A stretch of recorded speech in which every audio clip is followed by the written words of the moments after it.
मैं हास्य कवि लटूरी लठ टूंडला जनपद फिरोजाबाद से हूँ। हास्य और व्यंग के माध्यम से मैं देश में व्याप्त कुरीतियाँ या जो सरकारों के द्वारा व्याप्त भ्रष्टाचार है उसको उजागर करने की हमेशा कोशिश करता रहता हूँ। यही एक सच्चे व्यंग्यकार और हास्य कवि का धर्म होता है जिसका मैं निर्वाह करता हूँ। तो सर, ये हास्य कवि का जो आप कविता कर रहे हैं, ये कितने वर्षों से कर रहे हैं? मैं लगभग 38 वर्ष मुझे हुए हास्य और व्यंग के माध्यम से लोगों को संदेश देते हुए और उनकी पीड़ाएं कम करने के लिए जो भी मैं कर सकता हूँ प्रयास कर रहा हूँ। पहला कवि सम्मेलन मैंने स्वर्गीय काका हाथरसी जी की अध्यक्षता में मैंने किया था, नागरी प्रचारणी सभा आगरा में, और वहाँ से ये अनवरत यात्रा, मैं उस समय विद्यार्थी हुआ करता था, उस समय ही निरंतर मेरी यात्रा ये चालू है। तो आप राष्ट्रीय स्तर के कवि हैं, और सर किसके साथ काम किया आपने? काम तो मैं देश के जितने भी आज काव्य मंचों से जुड़े हुए कवि हैं, वो कोई भी हों, हिंदी काव्य मंचों से मेरा पूरे देश में आना जाना रहता है और सारे कवि मुझे लगभग जानते हैं। उनके सबके साथ मैंने पार्टिसिपेट किया, तमाम टेलीविज़न के चैनलों पर भी मैंने काम किया है। शैलेश लोढ़ा जी का जो वाह वाह क्या बात है, उसमें भी मेरे कई एपिसोड्स प्रसारित हुए हैं। मैं लोगों को सावधान करता रहता हूँ। इन दिनों सोशल मीडिया पर जो गंदगी परोसी जा रही है, लोगों को ठगने के लिए लोग प्रयास कर रहे हैं, उसके लिए भी मैंने तमाम लोगों को सचेत किया है। मेरा मन है कि हमारे भोले भाले लोग देश के वो किसी चंगुल में न फंसें, इसलिए मैं उनको सावधान करता रहता हूँ। लेकिन वर्तमान सरकारी इधर लोगों सरकारी जैसे यूजीसी का मुद्दा हाँ, जो आया, वो तो लोगों को गुमराह करने या बीच में विवाद या लाइन खींचने का काम किया, ऐसा लगता है? आप कवि होने के नाते क्या समझते हैं? मैं ये समझता हूँ कि उनकी एक सोची समझी रणनीति है, कोई षड्यंत्र काम कर रहा है। जो ये देश आज़ादी के बाद में इसने जो विकास किया है, पुनः क्योंकि हमारा देश जो है सामाजिक स्तर पर जातियों में बटा हुआ समाज है, जिनको छोटी जातियां कह करके अपमानित किया जाता रहा है। कुछ लोगों की मंशा ये है कि उनको पुनः जो वो प्रगति कर रहे हैं या देश का विकास संभव हो सकता है, उनको पुनः उसी गर्त में धकेलने की कोशिश की जा रही है। आज भी लोगों को अपमानित कर रहे हैं। सोशल मीडिया के माध्यम से, तमाम मीडिया चैनलों के माध्यम से हमको ये पता चलता रहता है। कभी किसी यादव कथावाचक की चोटी काट दी जाती है, कभी कुछ किया जाता है, कभी किसी की किया जाता है। ये ऐसी घटनाएं हैं जो हमें ये महसूस कराती हैं कि वो लोग जो है हमारे दबे कुचले लोगों की प्रगति से खुश नहीं है। और ये सरकार के द्वारा ये जो ढाल दी जा रही थी, उनको ढाल से भी वो तो हमको बिल्कुल नष्ट भ्रष्ट करना चाहते हैं। ये जो ढाल दी जा रही थी, उस ढाल से भी उनको परहेज है। तमाम ऐसे संगठन निकल करके आए जो यूजीसी को ख़त्म कराना चाहते हैं, जबकि वो दलित शोषित लोगों के लिए एक हथियार नहीं, एक सुरक्षा कवच था, जिससे वो समाज में सम्मान के साथ अपना जीवन यापन कर सकें। ये मैं मानता हूँ। और कुछ ऐसी शक्तियाँ रही हैं, हमेशा से रही हैं, और मैं नहीं जानता, मैं तो वर्तमान में जी रहा हूँ। मैं अतीत के बारे में कभी बात नहीं करता। मैं भविष्य को लेकर के चिंतित जरूर होता हूँ। जो हमें आज सम्मान नहीं दे रहा, कल हमको क्या सम्मान देगा। लेकिन सर, आप सार्वजनिक मंच से जुड़े हुए हैं, तो कभी आपको ये जाति भेद का सामना करना पड़ा? हाँ, वो तो पल पल पे करना पड़ता है। करना पड़ा था? करना ही पड़ता है। करना पड़ा सर। तो इसके लिए कभी आपने खुल के विरोध करने का प्रयास किया, या आपने वो असल में क्या है कि नहीं, असल में जो व्यक्तिगत पीड़ाएं होती हैं उनको सार्वजनिक मंचों से कहना भी नहीं चाहिए। वो व्यक्तिगत पीड़ा है हमारी, अपना निजी अनुभव होता है, निजी अनुभव को, लेकिन जो समग्र रूप से जो दिखाई देता है, जो अखबार में छप जाता है या सोशल मीडिया के माध्यम से प्लेटफॉर्म पर आ जाता है, तो पीड़ाएं तो होती हैं। तो लेकिन सर, वो तो सार्वजनिक रूप से आपकी जात के आधार पर आपका अपमान कर रहे हैं, और यही चीज स्कूल कॉलेजों में भी हो रहा है। हाँ, वही तो नर्सरी है जहाँ से देश के होनहार लोग, और बहुत सारे ऐसे काम होते हैं जात को लेकर कि हमको जानकारी नहीं मिल पाती है, और वो कांड हो जाते हैं। हाँ। तो ये तो जो जानकारी में आए उसके हिसाब से 118% की वृद्धि आई है। तो वर्तमान में देश की अगर देखा जाए जो केस सामने नहीं आए तो क्या उस स्थिति को देख के आपको क्या लगता है कि ये बहुत ज्यादा भयावह स्थिति बन गई देश में?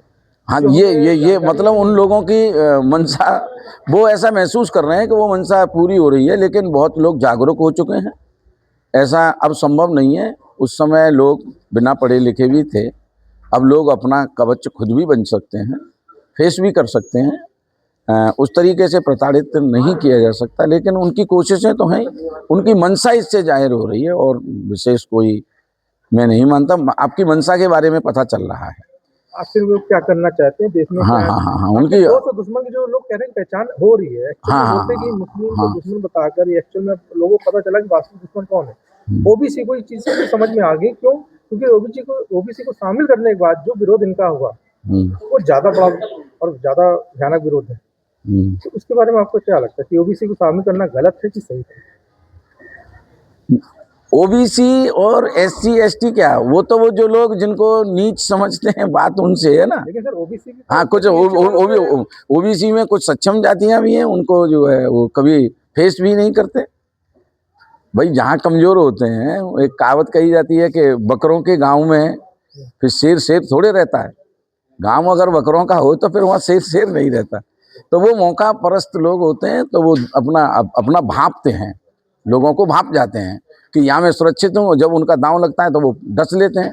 जो सर्प का काम होता है, वो सर्प की तरह। इसकी तुलना कुछ लोग यूजीसी बिल की तुलना ओबीसी के उस मंडल कमीशन से कर रहे हैं। क्या आपको ऐसा लग रहा है कि वास्तव में मंडल कमीशन का दूसरा ये चरण है? नहीं, मंडल कमीशन एक अलग चीज है। ये तो हमारा सुरक्षा कवच है कि जिससे हमको सम्मान के साथ हम जो जीवन जी रहे हैं, हमारे सम्मान को घटाया जाए। उनका उद्देश्य ये है हमारा मनोबल डाउन किया जाए। मनोबल डाउन करने के लिए एक षड्यंत्र है। मैं तो ये महसूस करता हूँ अपने व्यक्तिगत रूप से।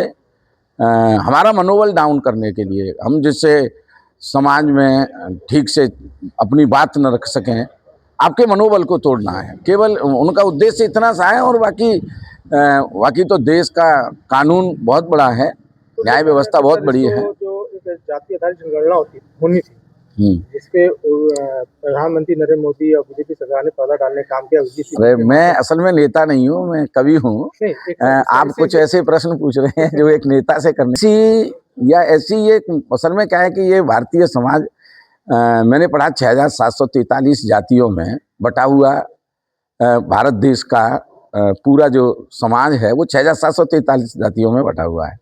कुछ जातियां उसमें अपने आप को बहुत फॉरवर्ड और बहुत उत्कृष्ट मानती हैं। कुछ को जो है उन्होंने जबरदस्ती नीच घोषित कर दिया है। जो काम सबसे बड़ा है, मैं तो ये जानता हूं कि जो सफाई करता है वो सबसे बेहतर होता है। सफाई से रहता है या सफाई करता है, वो सबसे बेहतर होता नहीं, है। मेरा कहना लेकिन कुछ लोग हैं कि उनकी नज़र में वो बेहतर होता है। क्या ये तो ये मतलब उसको नीच बना दिया गया। जो सफाई करता है वो नीच कैसे हो सकता है? नहीं हो सकता। वो तो बेहतर है, सबसे अच्छा है जो सफाई करता है। लेकिन वो कुछ लोग हैं कि उसको मतलब उसको नीचे दिखाना चाहते हैं, उसको जाति सूचक शब्द कह करके उसको जो है उसका अपमान करना चाहते हैं, जिससे उसका मनोबल टूटा रहे और वो विकास के रास्ते पर आगे न बढ़ जाए। केवल इतनी छोटी सी मानसिकता है लोगों की। पता नहीं लोगों को कब समझ आएगा। सूर्य का काम प्रकाश देना है, जो हर नदी की राह से चट्टान को हटना पड़ा है। और कोई छोटा नहीं होता। छोटा है तो क्या हुआ, आंख का आंसू एक। छोटा है तो क्या हुआ, आंख का आंसू एक। सागर जैसा स्वाद है, तू चक्कर तो देख। सागर जैसा स्वाद है। अपने आप को छोटा खुद अगर जो व्यक्ति मान ले तो फिर उसका तो कहीं कल्याण नहीं है। छोटा कोई नहीं होता। हम एक शरीर में से हमारी एक आंख या एक उंगली में जरा सी पिन चुभ जाती है तो पूरे शरीर को दर्द होने लगता है। तो हम सब भारत के अंग हैं। कोई एक अंग, कोई जंजीर, गुरु नानक देव ने कहा कि कोई जंजीर उतनी ही मजबूत होती है कि जिसकी एक कड़ी जितनी कमजोर होती है। तो हम सब एक कड़ी हैं। इस देश को हम सब मिलकर के बाबा साहब डॉक्टर भीमराव अंबेडकर के सपनों का हिंदुस्तान बनाएं। ज्योतिबा फुले ने जो सोचा था हर व्यक्ति शिक्षित हो, उन्होंने अपनी धर्म पत्नी को भी कन्या, हमारे भारतवर्ष की महिलाओं को तो उनका ऋणी होना चाहिए। उससे पहले कोई महिला पढ़ ही नहीं सकती थी। जो सावित्रीबाई फुले ने पहला कन्या विद्यालय स्थापित करके इस देश को एक दिशा दी कि बेटियां भी पढ़ सकती हैं। और आज बेटियां देखिए आप हमारी सेना में भर्ती हैं, हवाई जहाज उड़ा रही हैं। बेटियां कहाँ नहीं जा रही हैं, वो किस समाज की हैं, कहाँ की हैं, लेकिन महिलाओं का भी दर्जा वही था जो आज दलित और शोषितों को समझा जाता है। लेकिन महिलाएं बहुत तरक्की कर रही हैं। और जब हर नदी की राह से चट्टान को हटना ही पड़ेगा, ये इनके मंसूबे सावधान नहीं होंगे। कुछ चंद लोग हैं, ऐसा नहीं है कि किसी जाति धर्म में सब लोग एक जैसे होते हों। कुछ चंद लोग हैं जो इस तरह की घृणित हरकतें करते हैं। अपमानित कई बार पूरे समाज को होना पड़ता है। सर चलते चलते मैं आपसे कहूँगा, अनुरोध करूँगा कि समाज को कविता के माध्यम से क्या मैसेज देना चाहते हैं कि बहुजन समाज में एकजुटता है और जो वर्तमान मुद्दे हैं उस पर एक मैसेज जाए कि लोगों को समझ में आए कि जो हमारे प्रियवर कवि ने कहा है वो समाज के लिए एक मैसेज है और इससे एक नई चिंगारी समाज में आएगी। तीर्थ यात्रा में क्या रखा और क्या रखा परिक्रमा में। तीर्थ यात्रा में क्या रखा परिक्रमा में, और क्या रखा है घरवाली की प्यारी चमक चम्मा में। संकट विकट उसी के कटते जीवन जगमग होता है, जो ईश्वर के दर्शन करता केवल अपनी अम्मा में।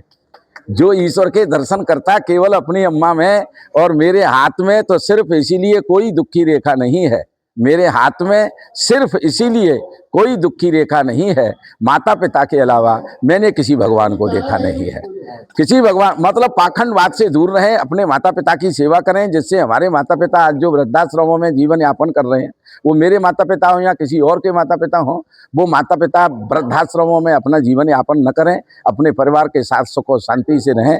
यही मैसेज मैं देता रहता हूँ लोगों को, और कोशिश करता हूँ कि हमारा समाज, हमारा देश पुनः विश्वगुरु बने और अच्छे लोग राजनीति में भी आएँ, और ये देश पुनः विश्वगुरु बन करके, जब तथागत गौतम बुद्ध के समय पर ये विश्वगुरु बना था, वही संस्कृति और संस्कार पुनः लौटें। ये बुद्ध का देश है, बुद्ध से इसकी पहचान है सारे संसार में। बस मैं यही कामना करता हूँ, और इसलिए मैं कहता हूँ जय भीम, नमो बुद्धाय। बहुत बहुत धन्यवाद सर, आपने अपना मूल्य समय मुझे दिया। धन्यवाद सर। Thank you.